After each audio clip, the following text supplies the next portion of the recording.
Jadi satu, seni rupa. Dua, seni pertunjukan. Tiga, seni sastra. Seni rupa diantaranya yaitu seni murni, seni terapan. Seni murni itu lebih pada lukis ya, lukis sebuah lukisan. Terus seni terapan itu lebih ke prakarya seperti desain dan kriya. Desain itu seperti eksterior, interior, dan lain-lain. Terus juga kriya seperti kerajinan-kerajinan, kayak kita membuat guci dan lain-lain. Jadi itu namanya seni rupa ya. Terus selanjutnya seni pertunjukan, diantaranya seni musik, seni teater, seni tari, film sinematografi, dan pantomim. Seni musik itu termasuk seni pertunjukan. Seni teater itu termasuk seni pertunjukan.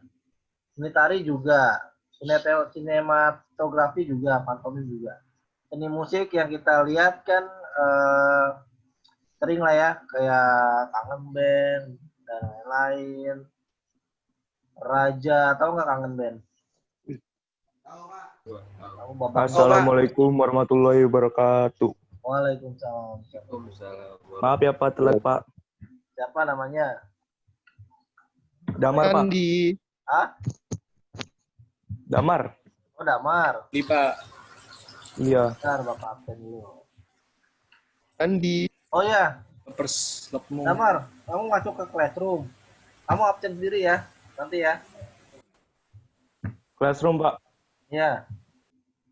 Lanjutin siap, yang di bawah nih. Pasnya belum Pak. Pasnya udah di absen belum Pak? Saya udah di absen belum? Belum, baru masuk Zoom kan? Ya. Absennya Ya. sekarang apa nanti Pak? Sekarang boleh, nanti boleh. Oke, saya sekarang aja biar nggak lupa Pak. Boleh. Kedua, seni teater atau seni drama. Gimana Pak absennya Pak? Ya. Terus tiga, seni tari. Seni tari entah itu seni daerah, seni mancanegara, dan lain-lain. Keempat, film sinematografi. Sinematografi itu film yang menggunakan efek-efek seperti sama dengan teater, tapi dia lebih ke record film ya. Dia lebih ke efek-efek, entah itu ada kilatan, kabut, dan lain-lain. Jadi itu namanya sinematografi yang Editor berkelas ya Pak. adanya suatu efek-efek atau dramatisir dalam sebuah pertunjukan. Terus pantomim, kayaknya pantomim kalian nggak ngalamin ya. Pantomim tahu nggak? Tahu Pak. Oh, tahu ya? Tahu. Kirain mah anak-anak zaman dulu doang yang tahu pantomim. Pantomim itu seni pertunjukan yang dia bergerak seakan-akan tuh ada benda nyata di depan dia padahal nggak ada, ya kan? Iya, Itu yang namanya pantomim. Terus selanjutnya seni sastra. Seni sastra diantaranya yaitu prosa dan puisi. Nanti ini guru bahasa Indonesia ya, prosa ya. Prosa kalau Bapak udah lupa nih prosa apa aja. Kalau puisi dia lebih mengisyaratkan entah itu puisi tentang ibu, kemerdekaan dan lain-lain. Ya. Jadi diingat kalau misalkan ada soal sebutkan klasifikasi seni apa aja. Satu, seni rupa. Dua, seni pertunjukan. Tiga, seni sastra.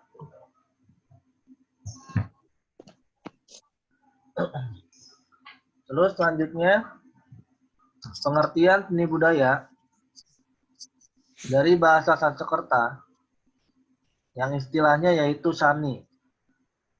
Artinya setiap hal yang sengaja dibuat oleh manusia dengan menghadirkan unsur estetika keindahan serta mampu membangkitkan perasaan dirinya dan bagi orang lain.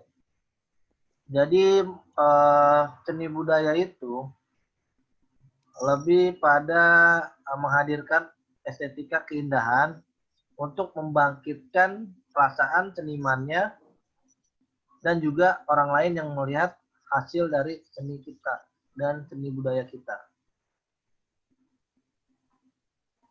Menurut para ahli dan pakar kebudayaan menyebutkan seni budaya merupakan keahlian mengekspresikan pikiran, ide-ide, dan juga estetika keindahan berdasarkan estetika keindahan serta imajinasi pandangan akan suatu benda.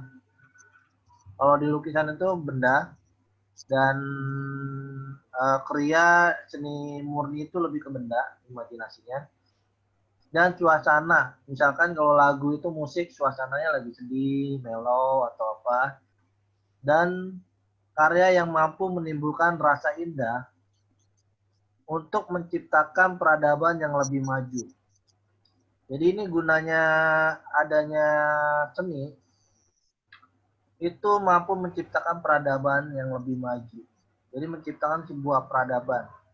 Soalnya tanpa adanya seni, peradaban tidak akan ada. Contohnya, Lagu ya Pak. seperti yang namanya dulu sebelum Masehi ada yang namanya piramid Giza. Yuk. Itu dulu dibuat oleh seniman pada zaman dulu dan diakui oleh manusia sekarang bahwa itu adalah teknologi yang maju pada zamannya, ya kan? Jadi tanpa adanya seni tidak akan menciptakan sebuah peradaban, entah itu teknologi modern, entah itu teknologi masa depan futuristik. Jadi ada campur tangan seniman di dalam situ. Jadi kalau tidak ada seniman dalam situ nggak bakal ada yang namanya peradaban yang lebih maju. Ya Pak. Ya, Pak. Contohnya kayak yang di Cina tuh, Di sini juga.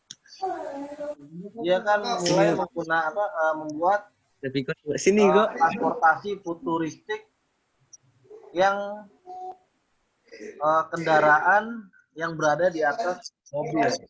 Jadi mobil di bawah, di atas itu kendaraan transportasi untuk mengangkut masa-masa, maksudnya orang-orang yang ingin berpergian, entah itu bekerja dan lain-lain, itu di bawah. Jadi rodanya itu berupa tiang, dia jalan di atasnya para mobil-mobil.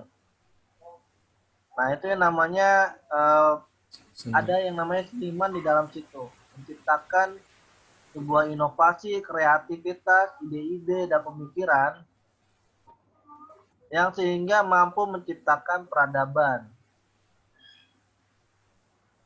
Jadi seniman itu masuk dalam situ.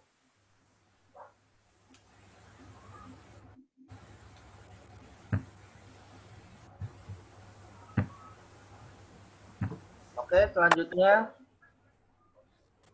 badan dalam seni atau kesenian. Satu, memiliki sifat dasar seni. Jadi sebelum kalian membuat atau merancang suatu proyek atau seni, kalian harus mengasah kreativitas, mencari referensi, entah itu di YouTube, di Google, untuk mengasah kreativitas kalian agar mendapatkan ide-ide apa yang ingin kita buat di proyek tersebut. Kedua, kita membuat struktur seni atau rancangan suatu seni. Jadi sebelum kita membuat proyek, kita membuat yang namanya rancangan. Ketiga, fungsi seni.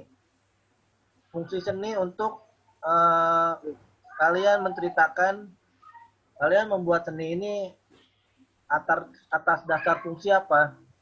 Entah itu kalian fungsinya untuk estetika keindahan, untuk supaya orang-orang terkagum-kagum dengan hasil karya seni kita, atau itu berupa kritikan sosial. Jadi banyak macamnya fungsi seni, nanti kalian tuangkan ke dalam entah itu musik, pertunjukan,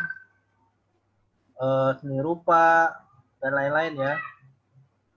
Keempat, kalian cari macam-macam seni, mencari referensi-referensi macam-macam seni apa aja yang lagi ngetren saat ini. Misalkan kalau misalkan musik, oh lagi ngetren saat ini boy band, kalian ingin menciptakan suatu seni grup boy band. Atau sekarang lagi ngetren di lukisan itu modern art. Jadi kalian mencari sebuah referensi yang lagi ngetren saat ini sehingga dapat diterima oleh masyarakat sekarang. Terus 5, nilai seni.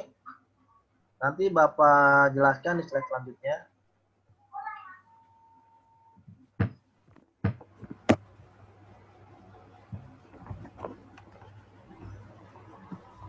Sifat dasar seni. 1, kreativitas. Kalian harus kreativitas, mengasah kreativitas dari banyak membaca, banyak melihat, banyak mendengarkan. Jadi tanpa adanya seniman, tidak ada yang namanya peradaban. Jadi kalian harus mengasah kreativitas. Entah itu kalian nanti bekerja di bagian yang bukan tim kreativitas, tapi kreativitas itu masih penting. Kedua, individualitas. Individualitas ini bukan kalian harus introvert atau kalian harus bekerja sendiri, bukan. Tapi maksud dari individualitas yaitu karya kalian harus beda dari yang lain. Memiliki ciri khas yang berbeda dengan yang lain. Boleh kalian mencari referensi hampir sama, tapi jangan benar-benar sama dengan hasil karya orang lain. Seperti halnya musik, dan seniman, dan lukisan, dan lain-lain. Jadi jangan sampai kalian sama dengan yang lain, kalian harus memiliki ciri khas yang beda. Walaupun kalian mencari referensi dari banyak referensi, ada suatu kesamaan, ya apa-apa. Ketiga, ekspresif. Kalian harus mengekspresikan diri kalian yang dituangkan dalam seni. 4, abadi. Abadi di sini bukannya dia akan menjadi bentuk hantu atau apa, hasil karya kita jadi hantu atau apa, abadi bukan. Tapi dia lebih kepada hasil karya kita itu akan dikenang sepanjang masa. Contoh kayak zaman dulu tuh lukisan Van Gogh ya kalau nggak salah ya. Van Gogh, pernah dengar nggak Van Gogh? Enggak, Pak. Nah itu seniman untuk makanannya susah kan, dia jual lukisannya dengan harga yang sangat murah banget. Terus saking lapernya dia sampai motong kupingnya tuh buat digoreng jadi makanan. Setelah dia meninggal malah lukisannya malah jadi mahal. Seperti itu ya. Yang nikmatin siapa? Orang lain. Jadi orang lain. Kalau dia mempunyai keluarga atau anak yang menikmati itu nanti keturunannya. Iya. Jadi itulah yang namanya hasil karya seni itu menjadi abadi seperti itu ya. Iya, Pak. Jadi seni itu bisa menjadi hak intelektual kalian juga. Jadi kalian bisa membuat seni itu menjadi hak intelektual yang dapat bisa kalian raih uang dari misalkan musik nih. Kita dapat hak intelektual, misalkan lagu kita dipakai nih, kita dapat duit gitu. Iya. Seperti itu ya. Iya, Pak. Nanti tuh yang musisi-musisi yang sekarang nih kalau udah meninggal nih, keturunannya nanti yang untung. Yang terus mengalir duit tuh seperti itu. Yang namanya abadi ya. Terus selanjutnya universal. Universal menggunakan bahasa ataupun bentuk karya seni yang mudah dimengerti secara banyak orang. Jadi kalian walaupun kalian mengekspresikan sesuatu atau kalian ingin memberikan pesan-pesan sulit, tapi ada kalanya kalian menggunakan bahasa yang mudah dimengerti secara banyak orang. Walaupun kalian ingin menyisipkan nih di suatu lagu, menyisipkan kenangan terindah, tapi kalian nyamar-nyamarin gitu. Atau di dalam lukisan juga kalian ingin sisipkan kenangan-kenangan apa gitu. Walaupun itu gambarnya kecil, tapi tersisip dengan ekspresi kalian, tapi secara garis besar orang dapat mengerti gitu. Oh gini, walaupun nanti mereka bakal mikir, loh ini kok ada sisipan ini nih, jadi orang jadi ingin tahu sisipannya apa. Penasaran. Ya benar.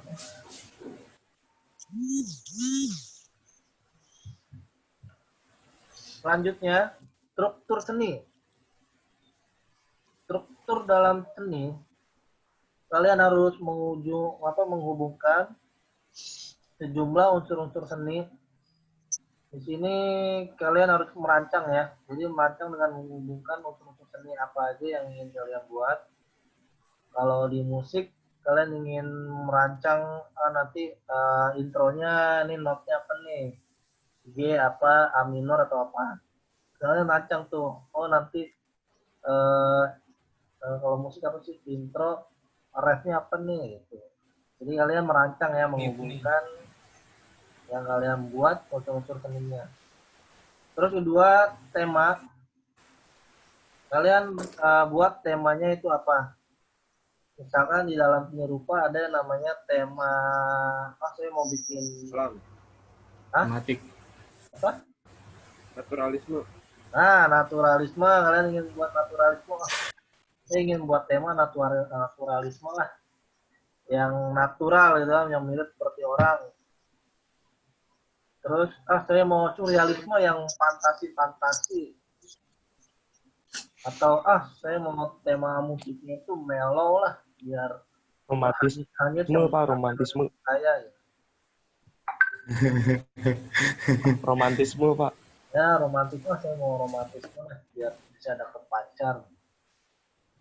Mutualisme. Radikalisme. Jangan, radikalisme ntar ini. Hilang dari bumi. Radikal. Kalau mutualisme, Pak. Mutualisme mah ini saling menguntungkan. Oh iya, ya. Next, 3. Kalian perhatikan media, bahan, dan alat. Kalau kalian ingin bermain gitar, nggak mungkin kalian alatnya itu centong. Kalian main drum, nggak mungkin alatnya ulekan ya. Jadi kalian persiapkan tuh alat-alat dan bahan-bahannya apa aja. Terus keempat, gaya atau style. Di sini kalian harus mempunyai gaya yang berbeda dari yang lain. Misalkan kalian ingin, kalau lagu rock tuh kalian ingin gayanya tuh gitarnya tuh gitar rock, atau kalian jadi beda sama yang lain ya. Kalian misalkan itu cara pribadi, gaya pribadi, dan gaya dalam seni juga ada banyak. Misalkan gaya di lukisan tuh ada gaya-gaya naturalisme, gaya-gaya atau naturalisme, ekspresisme, surrealisme, dan lain-lain. Surya Promain. Jadi kalian kalau terjun dalam seni, kalian harus apa ya? Ekspresikan diri kalian. Entah itu kalian mengekspresikan secara pribadi di badan kalian, entah itu baju, apa, pakaian, style, dan juga kalian mengekspresikan ke dalam hasil karya seni kalian. Apa ya namanya ya? Narsis bukan. Acting. Hah? Acting. Mimik. Acting. Bukan. Memasukkan apa tadi? Ekspresi Jadi, ke dalam. kalian harus mempunyai gaya gitu. Entah itu Ciri dari khas. kalian, pakaian, ngentrik, kita harus ngentrik. Ya, ngentrik kalau kalian terjun ke dalam seni. beda dari yang lain. Kalau misalkan kalian kuliah tuh kan ada tuh yang rambutnya digimbalin lah ya. Tapi jangan sampai begitulah, kalian tetap rapi. Zaman modern gini rapi lah ya. Paling kalian ngetriknya itu di sepatu lah kalau zaman sekarang ya, sepatu, hoodie, gitu-gitu aja. Rambut, Ya rambut dikatasin. dicat. Ya pokoknya jangan kayak anak-anak zaman dulu lah digimbal. Mahasiswa zaman berapa itu mah. Orang masih ada kayaknya, Pak. Masih ada. Oh, Anak reggae. anak reggae. Gitar reggae. Indie, anak indie. Itu yang koplo Yang di- nggak ada ya? Ada Goyang koplo. damar dangbu. Tahu nggak goyang koplo? Tahu, Pak? Koplo. Viral tuh ya Tahu, di Pak. YouTube. Si yang cewek itu, Pak. Hah? Sirehan suka nyawer, Pak. Sirehan suka Atau- nyawer, Pak. Yang joget koplo, koplo. Mas koplo. Oh, Cynthia Markisa. Nggak tahu deh. Oh yang tuntuk. Oh, Bukan itu. Oh, Sirehan suka itu, Pak. Suka nyawer, Pak. Goyang banjir. Goyang banjir, Pak. Goyang banjir. Sirehan kalau dangdutan suka nyawer. gini. Ini nilai seni yang kalian perhatikan, nilai intrinsik. Musik ekstrim. Ini lebih ke seni rupa ya. Seni rupa itu terdapat garis, bidang, warna, gelap, terang, dan lain-lain. Nilai ekstrinsik adalah nilai yang di luar area berupa nilai simbolis yang Bapak bilang kalian sisipin suatu pesan atau harapan di luar bentuk fisiknya, entah itu kalian sisipinnya kecil banget atau di lagu kalian sisipin di refnya gitu, jadi dikit. Terus kalian perhatikan juga di nilai instrumen. Instrumen itu alat-alat ya atau Ya. bahan penunjang yang dipakai memenuhi kebutuhan karya seni. Contohnya handphone kalian juga bisa menjadi sebuah instrumen atau bahan untuk membuat karya seni. Kuas, cat air, dan lain-lain. Oke. Macam-macam seni rupa sama seperti klasifikasi seni dari seni rupa, seni pertunjukan, Musik. dan seni sastra. Oke, sampai sini slide-nya. Ada yang mau bertanya? Tidak, Pak. Cukup, Pak. Jadi, Paham nanti ya? di kelas DKV. Siapa yang nanya? Paham. Sebut nanya. Saya, Pak. Sebut nama. Yang nanya Betul, sebut Pak. nama. Ruhul, Pak. Hmm. Nanti di kelas DKV lebih fokus ke gambarnya atau ke kayak videografi atau fotografinya gitu, Pak? Untuk 10 DKV, awal-awal kalian belajar ke manual. Manual Gambar ya? tahu ya? Masih pakai tangan. Oh, Nanti kalian ada yang namanya mata pelajaran sketsa. Itu kalian membuat sketsa. Sketsa itu lebih ke rancangan yang belum jadi ya. Sketsa. Terus ada namanya gambar. Gambar itu udah jadi bentuknya, udah berbentuk. Itu namanya gambar. Terus tinjauan seni. Tinjauan seni itu sama dengan budaya, hampir sama nanti materinya. Hanya saja tinjauan seni itu lebih ke seni rupa. Kalau seni budaya